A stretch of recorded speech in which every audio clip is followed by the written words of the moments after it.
Wadore Just know me or father let that moment. When not realistic. If na gbe you know. Iwe ni do come away. Eyin yan fun egbe. Era onu e. Mommy ji o. Tena mommy ji onu kin ato ohun na. Olowo we. Eyin yan fun egbe go ero. Egu ero. Eyin yan fun egbe ni ula o. Wa mi se heaven. Da emi nu gi bata nu jo. Gego nu yo. Ge glass no mu yo. Run do ni eyin yan fun egbe be ro nu we. O we kan mi se heaven ni. Oni me. Mo ma mo gbese ni an. Emi ni we lo na ri lu e na. Tena eyin yan fun egbe go ero. Ubi ajo na yi. Ukpono. Me God. Ibata na here. Ena. Ubi amu ya ona. Glasses. Wu wejo na. Emi nu wejo ya ri lu e na. Mato. Run do ni eyin yan fun egbe ro nu e.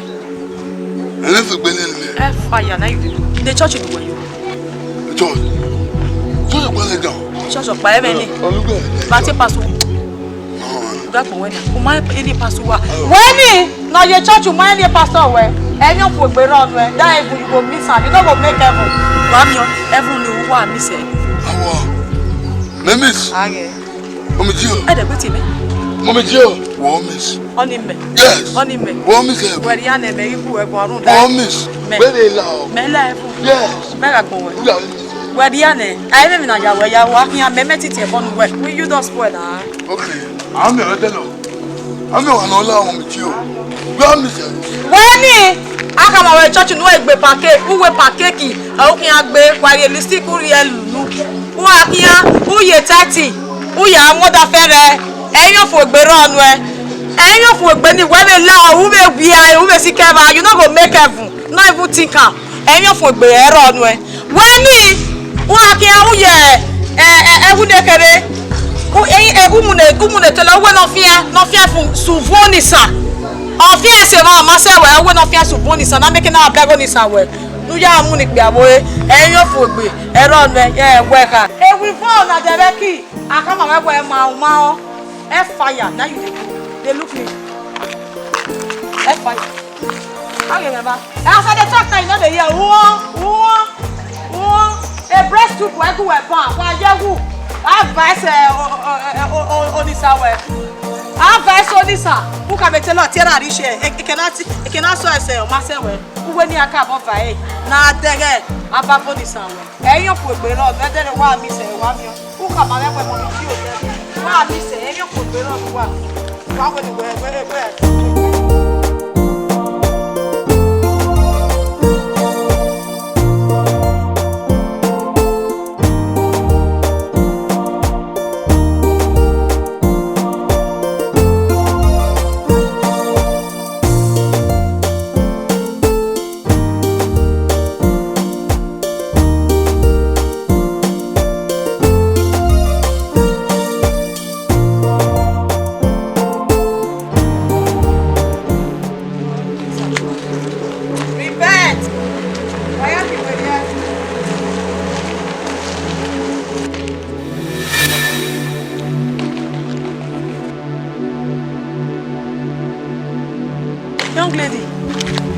Young lady, please excuse me.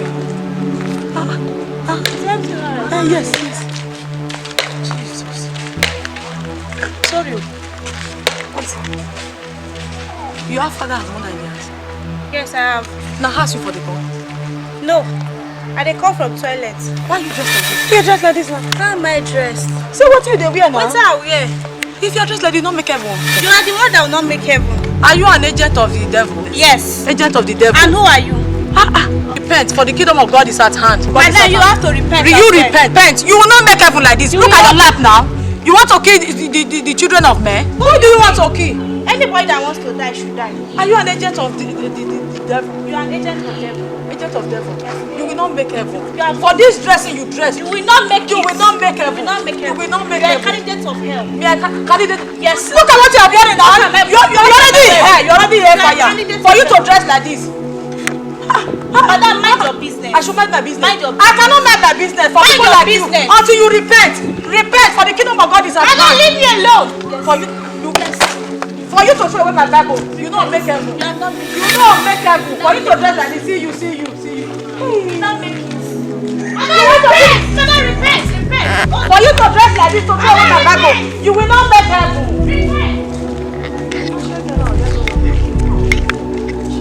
Jesus have mercy.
Yes, ma. What do you mean? Oh, small girl bunny, man. I wear my day. Okay, call ma. The book here. Call. Get a Winston.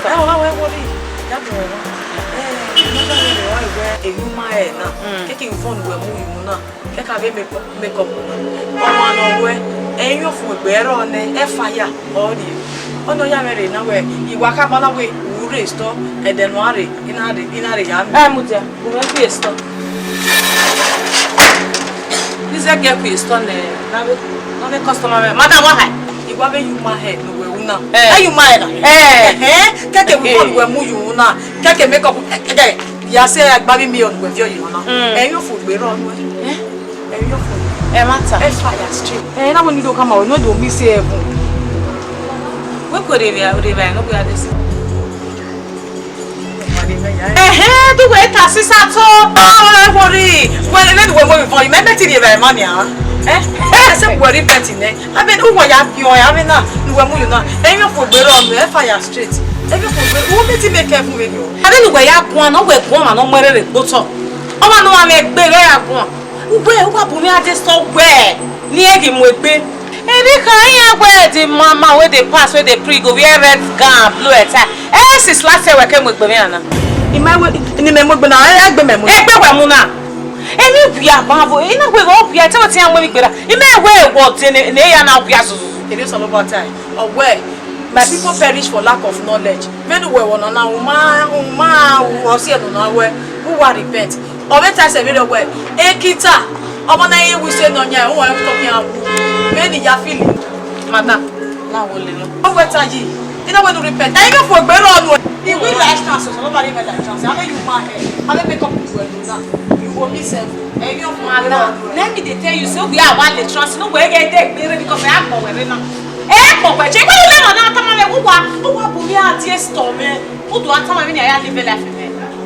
I'm going to the Bible. Come on, why when I watch an poor. What's a talk at where down on the tree? The other day we are red. I can't do it. That means I was a 1 year to take by the tunnel. I am passing. And the matana where you, Madam, move. Salo by here. We are to my repent. That they are here. Why repent? Madam. Go, me and I. Yes, I love one. You were here. Poverty, I'll say me no more.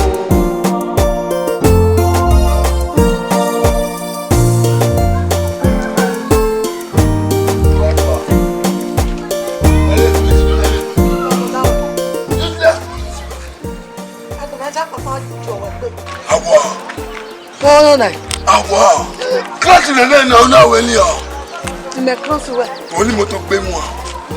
Class in there, una when I marry. We may popular say. Ni na cross we o po ni ke na no ri e va na cross we. Me cross me. Ni me cross we mo po la se. E di tu no. Me ri mi na be nu po ni wa la se. Me do ri wo bo. Okay, ga va na we ma we ma ke fi po. Mo to na gbeli me va. Me fa ko. E me ke ti bubu da yi me yere cos. Me ke ti dan cos. Awo. Do we have we buru da we si ko bu na. E no we do we me a le we. Awo. Awa kan we wu.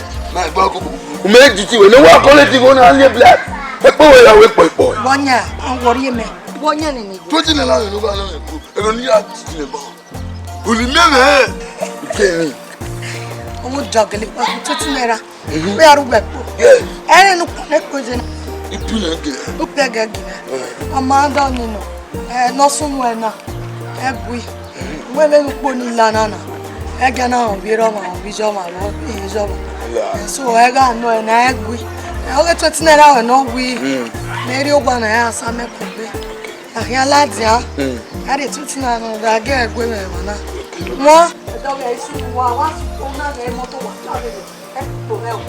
Moto ya be na e o. Yo ne rojo. Ya ta ya sa me ko be ne o ze ka la ja ba ya. E o ba na de. Ya ti we la ja na ile na 20 naira we. Go. E ma le me. E gbe pe ro me wa me. Ile me wa mu ja. E ro me wa me o da.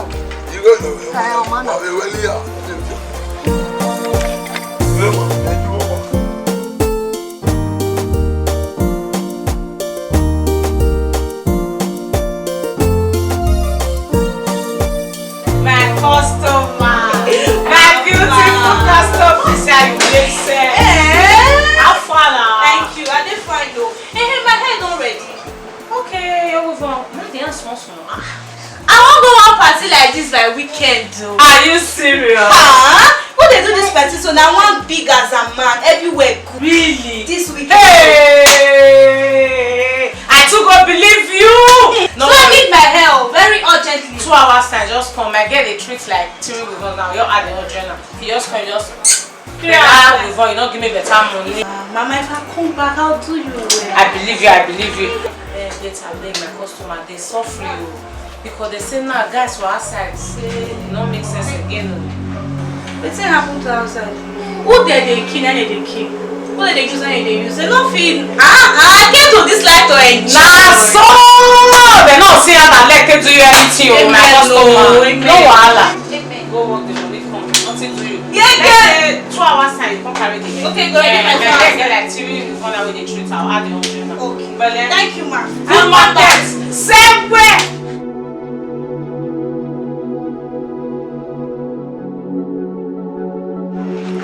Wàhálà lè kí ayọ̀ fún ìgbéró ọdún ẹ̀.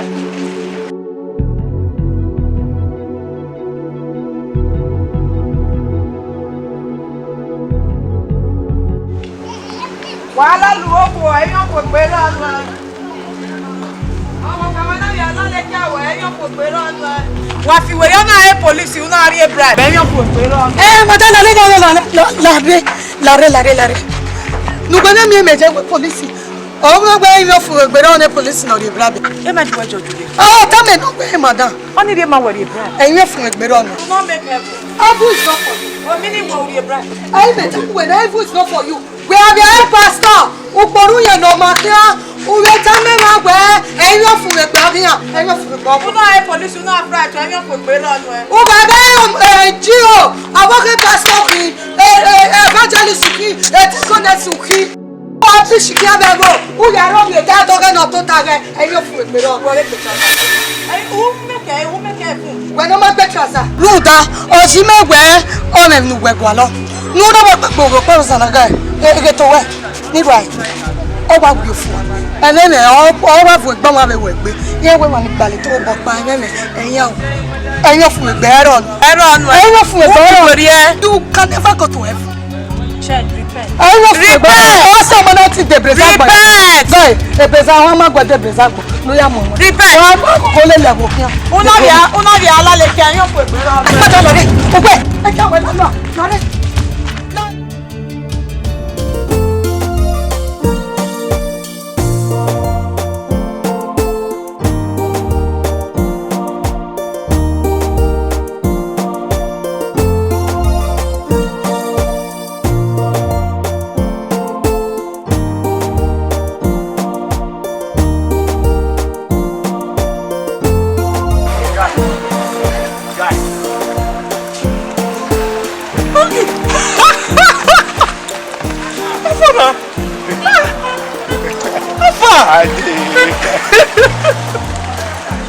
You don't tell many.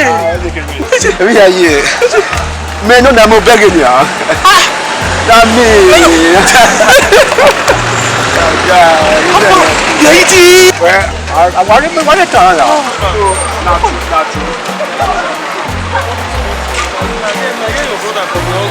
Ìmọ̀lẹ́ wàá ṣe. Ìwáṣọ wúwà ọ̀dọ́ ní àtàrà rẹ̀ nǹkan fún mi. Ẹni wíwú yàwó rẹ̀ kìí bá kìí àmì rẹ̀. This is where you also right? What to do, my brother? Any right? The way to survive, you know, it's so same every time, my brother. Okay. All na way of survival. So my wow. You know why you're ready? When you go, I want to help you. Yeah, you can't do your body. That's my OG. Ah, yeah, Alpha. I just want you to change your. My brother, I deal with you. I deal with you anywhere, anyhow. You can follow.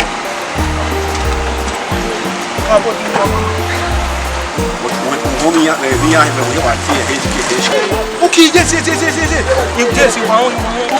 You are my boys. You are my.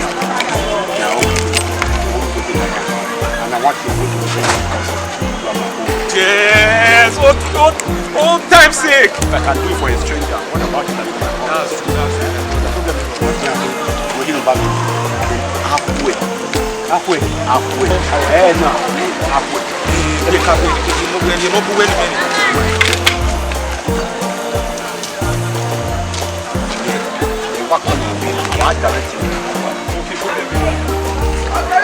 Flashing up our way. All right. Thank you very much. Okay. There's nothing here. You must know where you know. That's one of them.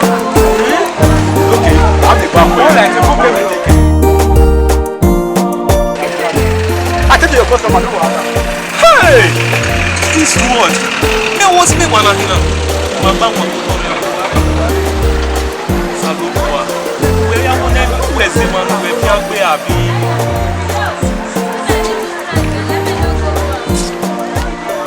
Ọ̀gá which one you need?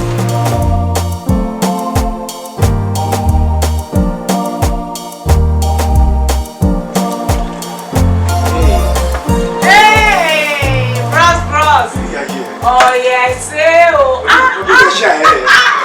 if you don't make any better, we'll wear cross record.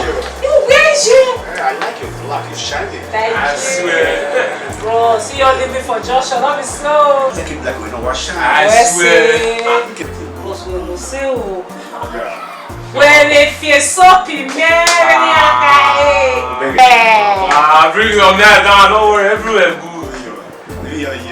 the man is small, my brother. Man, this one pass Bro, so money. far now, everything now. Okay. Hi. Bros. Mama, they get and clear here. The man is small. When I see the letter, the rich person hand. Don't worry, Mama, bring your man down. My shaman can't see you, so bring your man down. You know what I mean? Me? Yes. You don't. My big national cake na the way I would have fear when we are fear we are. I want to my man do. The way I get a clear. I did tell you, Your man good. So far that there's someone. Yes. Okay, no, the land is at police station. Mama. No. How you listen that? How you listen that shaman? Yeah, when you are me. Here we store now. The family never been deal with. What to share? So you don't know where when you want most now. It gets you very well. Kakabo, yeah, was it? So then don't hear. Have you guessed it? Really? You are so cool. You are here. We want to introduce you to end of the story. Me contact with me. The man is my marry. Yeah, that kind of thing, shaman. No, me go on. No. Let's go. We have the money. You look my shaman like we famous there. When you go, I don't need your money. And when you contact me, it may actually no matter what happens. If I would work with a young way or he contacted me. So give me their contact, whatever that happens, they call, maybe I'll be cut away, bless away. Yeah, me commission. No money now, I understand. Now you talk small. I don't start on that. I like that kind of thing now. Bros, now just to collect your contact now, so that Anyone on that day, sometimes I will send my boy to go give you money on that side, and they are transferring with your account. no wahala, bros.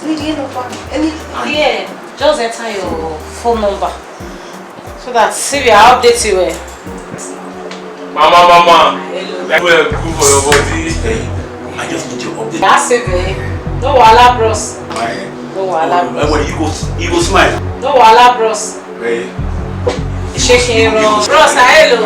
Welcome. Mama, I believe you there. No more.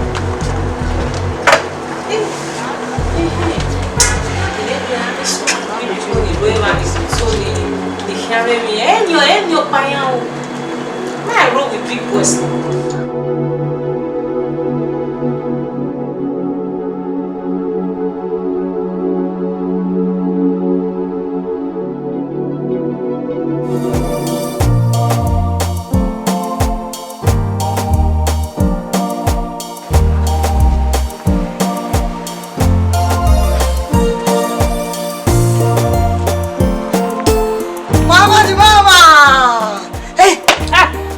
What is it? Come on, me. When you went, I'm yes, what was it? Even more quick, but It's second now. It's trafficking, narcotic trafficking. Yeah, the man up by me. Yeah, mammy, whatever. Mariva, Yande. Bohemian. Hey, Mama, when you know there, no bunny, maybe I asked him to do it. Oh, where? No bunny now. No bunny. Hey, go to the Wemu, now where Samia? Yeah. Why? Men no. Hey, go to the Mu, you must have while they red. Okay, if I say, Kita, maybe go where one more red mail near Muna house. You not married. You supposed to be now. Why? Just want to go and miss call. Where? Okay, Aye, who we are. In nowhere. Actually, I who we are. In every mother salon. na so yahoo guest, yahoo boys girlfriend, and they do business with it. I too beg na. O tell na we salary me any at work. Any in logo, who do mo tell no money bale. Who ke do asa me. Oh yes. Yes. You never will be na yahoo officer. Where? Yahoo officer.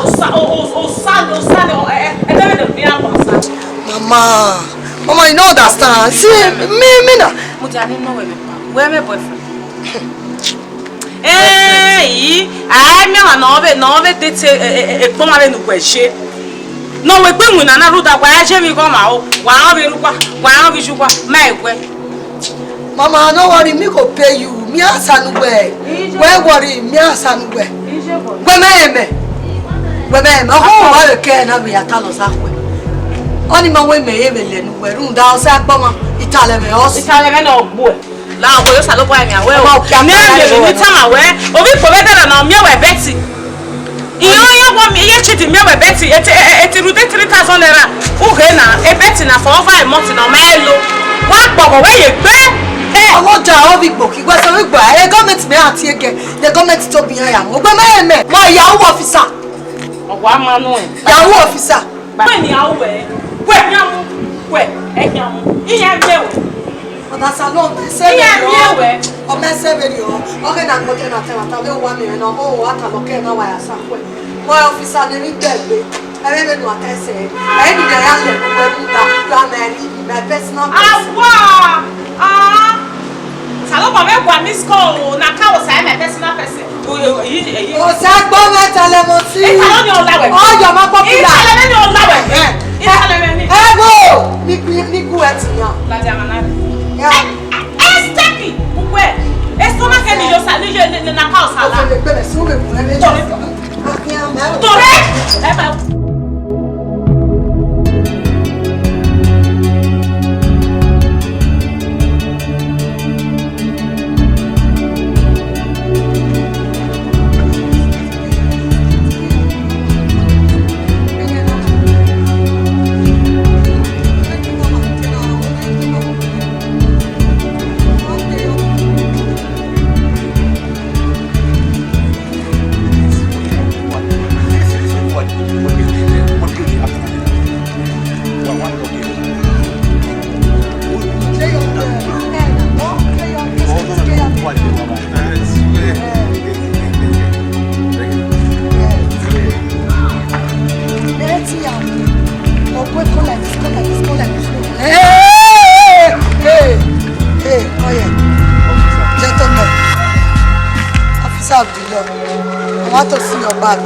As an officer of the law, carefully.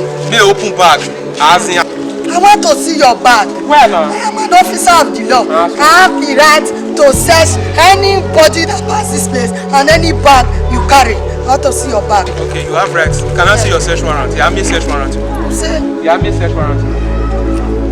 Don't they talk to me anyhow.